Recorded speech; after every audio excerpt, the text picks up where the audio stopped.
Okay, welcome everyone. So now we are going to look at renal physiology and some of most important mnemonics related to renal physiology. So sympathetic stimulation results into renin stimulation, and renin causes aldosterone and sodium reabsorption, and passive water reabsorption means it decreases urine output. Angiotensin II stimulates thirst and inhibits renin.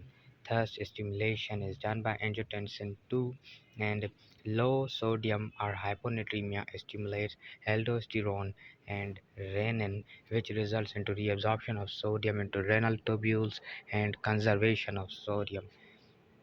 Tummy nausea, it results into potent stimulation of antidiuretic hormone. Now, uh, just wait a little bit. Okay, so as I mentioned earlier, potent stimulant of aldosterone is hyperkalemia and hyponatremia. When body has low concentration of sodium and more concentration of potassium, hyperkalemia, then his aldosterone is released and it conserves sodium, prevent excretion of sodium out of the body, and in this way, aldosterone and renin system prevents sodium loss and conserves more sodium in the body. Now, potent stimulant of renin is sympathetic activity or hyponatremia or hypokalemia or decreased stretch in cardiac receptors that leads to release of ANP. These stimulates renin, and renin creates aldosterone. Aldosterone conserves more sodium resorption, and in this way hyponatremia is prevented throughout this mechanism. So another one is potent stimulant of antidiuretic hormone ADH is nausea and increased plasma osmolarity. When there is nausea, ADH is released, and ADH collects makes collecting that permeable to water, and in this way uh, wa- water is conserved. Now, thirst center is stimulated by angiotensin II, and the mnemonic is salt horn. I will be describing this mnemonic. Thirst center is stimulated by angiotensin II. Now, the mnemonic is salt horn. Think of your horns out, signals to save salt and water.